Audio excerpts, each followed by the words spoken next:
Halo semuanya, kembali lagi bersama gue Anbia.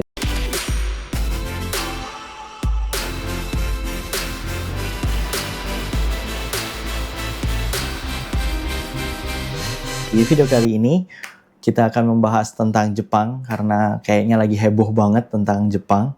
Mulai dari kita bisa sekolah, bekerja, keributan-keributan WNI Indonesia yang ada di Jepang dan sebagainya. Tapi gue nggak akan membahas tentang itu, tapi gue mau membahas tentang 8 fakta unik tentang kota Tokyo yang sudah gue riset. Jadi gue nggak akan membahas itu, kita membahas tentang yang unik-unik aja untuk memberikan pengetahuan lebih tentang kota Tokyo. Buat teman-teman yang suka Jepang, bisa disimak ini sampai habis. Tapi sebelum menyimak ini sampai habis, boleh subscribe dulu di bawah ini. Dan boleh juga untuk sawer di sebelah kanan sini. Oke, terima kasih yang sudah nyawer dan sudah subscribe channel ini. Nah, kita mulai dari fakta nomor 1. Fakta nomor 1 adalah nama kota Tokyo. Sebelum bernama kota Tokyo, dia adalah bernama kota Edo. Dan kota ini adalah kota nelayan di timur Jepang. Dan ini menjadi pusat pemerintahan dari Shogun Tokugawa. Dan ini dimulai sejak tahun 1603. Nah, ketika restorasi Meiji terjadi, nama kota nama kota Edo ini berubah menjadi Tokyo, yaitu pada tahun 1868. Itu fakta nomor pertamanya. Kita masuk fakta nomor 2.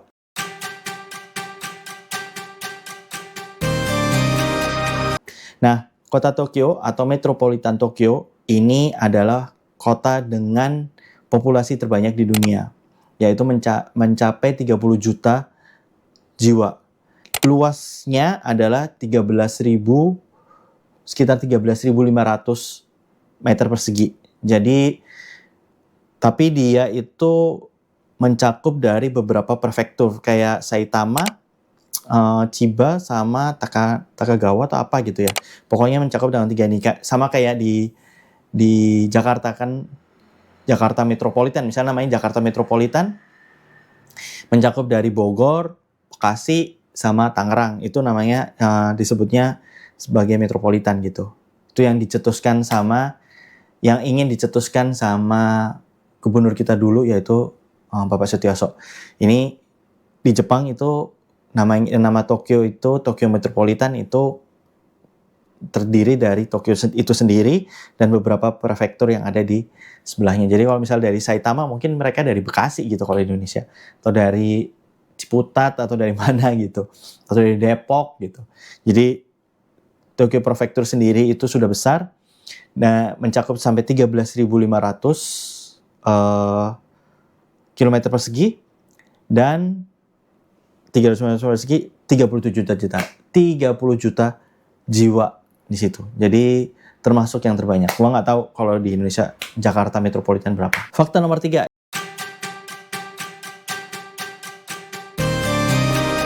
Yaitu stasiun teramai di dunia. Kalau di Jakarta yaitu Tanah Abang atau Manggarai. Kalau di Jepang adalah stasiun Shinjuku. Yang dalam satu hari itu bisa ada sekitar 3,5 juta penumpang yang ada di platform itu, di berwarawiri gitu ya, berseliweran gitu di stasiun itu. Nah, stasiun Shinjuku ini mempunyai 36 platform dan 200 pintu keluar. Banyak juga ya. Platform itu kan berarti jalur ya. Ada 36 jalur, platform itu kan jalur. Dan 200 pintu keluar. Banyak juga ya. Gimana ininya? Jadi lumayan karena platformnya banyak. Jadi kayak stasiun mana nih? Manggarai atau Tanah Abang ya. Karena jadi hub kan. Dia bisa melayani 3,5 juta penumpang. Dan kompleksnya kayaknya nggak tahu seberapa besarnya, cuman kompleks ini harusnya sih lumayan besar ya. Menurut gue sih harusnya lumayan besar, 3,5 juta. Kalau kecil, wow, crowded banget. Dan yang keempat,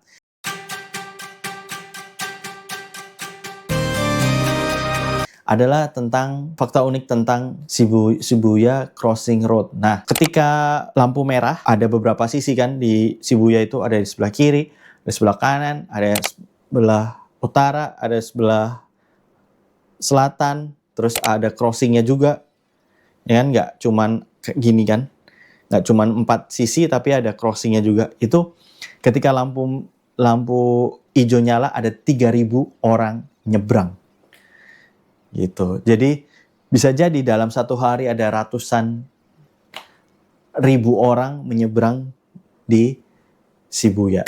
Mungkin kalau beli rumah di Shibuya harganya mahal banget. Jadi nomor 4 adalah Shibuya.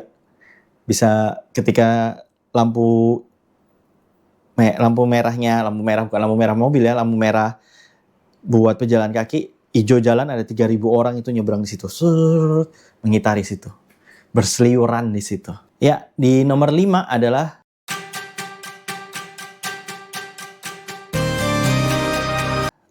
Tokyo Tower. Nah, Tokyo Tower ini tingginya 333 meter, dan Tokyo Tower ini terinspirasi dari Menara Eiffel.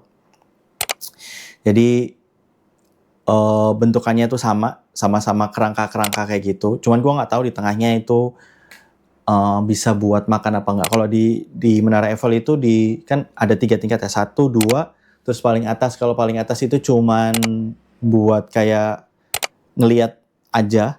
Di lantai keduanya itu kita bisa makan di situ, jadi sky view gitu.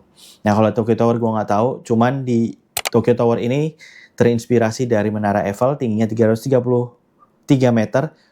Yang membedakan adalah Tokyo Tower dicat, dan dicatnya setiap 5 tahun sekali. Gue nggak tahu ketika selesai pemilu terus ayo kita ngecat yuk gitu, itu gue nggak tahu. Cuman yang jelas setiap 5 tahun sekali Tokyo Tower dicat karena warnanya merah dan putih. Mungkin supaya nggak kusam ya gitu. Dan Tokyo Tower ini berdiri sejak tahun 1958. Fakta nomor 6 adalah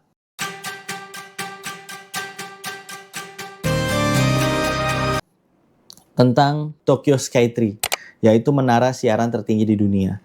Nah, Tokyo Skytree ini adalah menara untuk broadcasting ya. Dulu dia jadi menara tertinggi, tapi sekarang kan sudah banyak gedung-gedung menara-menara tertinggi di dunia. Yang lainnya kan biasanya dijadikan hotel, dijadikan office tower gitu dan sebagainya. Tapi kalau ini untuk broadcasting, dan di atasnya ada deck ganda untuk observasi, dan bentuknya adalah skywalk, dan berguna juga ini untuk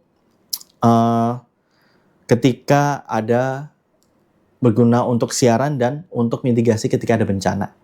Itu gunanya itu.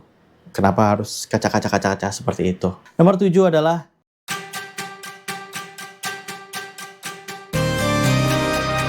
vending mesin di Tokyo. Nah, vending mesin di Tokyo ini faktanya sebanyak 5,5 juta mesin otomatis ini. Dan ini vending mesin ini bukan hal yang baru di Jepang, dari zaman dulu. Gua kalau misalnya nonton yang film-film atau anime, bukan kartun ya, yang berbasis dengan Jepang gitu, itu kan pasti ada vending mesinnya gitu. Kita tahu bahwa itu sudah sejak zaman dulu, sejak tahun 80-an, 90-an itu sudah terjadi di Jepang. Jadi jumlahnya mungkin saat ini jadi sangat banyak, yaitu 5,5 juta mesin. Jadi di Tokyo itu bisa setiap 12 meter itu ada vending mesin. Jadi kita nggak akan bingung kalau mau beli minum, beli makanan, snack, macam-macam. Bahkan kadang ada yang jualan pakaian dalam, kaos, terus maksudnya kalau misalnya musim dingin itu kan ada dalemannya kayak long john, terus buat celananya itu ada juga yang jualan seperti itu. Dan kita kue-kuean, puding dan sebagainya itu kita nggak akan kebingungan. Jadi makanya kita ketika ke Jepang nggak pernah ngelihat orang jualan rokok taruh sini, jualan tahu, jualan kacang, nggak akan pernah ngelihat karena digantikan oleh vending mesin. Jadi sudah modern sejak era 80-an gitu. Dan sangat banyak itu, 5,5 juta kayak penduduk gitu, kayak orang gitu. 5,5 juta vending mesin di Jakarta aja nggak nyampe segitu kayaknya. Fakta nomor 8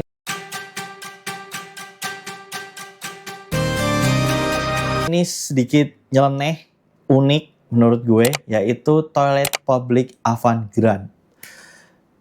Kenapa? Ini proyek Tokyo Toilet yang ada di Jepang. Jadi di daerah Shibuya ada 17 toilet yang didesain sama arsitek-arsitek ternama. Gue nggak tahu arsitek ternama dunia atau Jepang, tapi mereka membuat toilet ini menjadi dengan konsep inovatif dan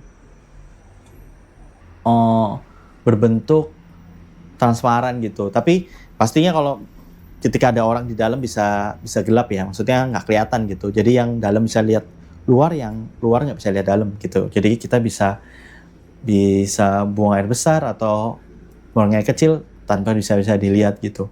Dan kita tahu bahwa toilet-toilet kalau kita ke Jepang ya, toilet-toilet di Jepang itu sangat inovatif gitu. Ada lagunya, ada pemanasnya, ada pilihan airnya kayak air panas, air dingin, tipe nyemprotnya aja beda-beda gitu. Jadi unik, dan uniknya lagi ini ada turnya. Jadi kita ada tur toilet di 17 titik kamar mandi yang ada di Shibuya. Wah, gokil. Bisa sampai dibuat tempat wisata, objek wisata yang dikunjungi untuk dikiterin.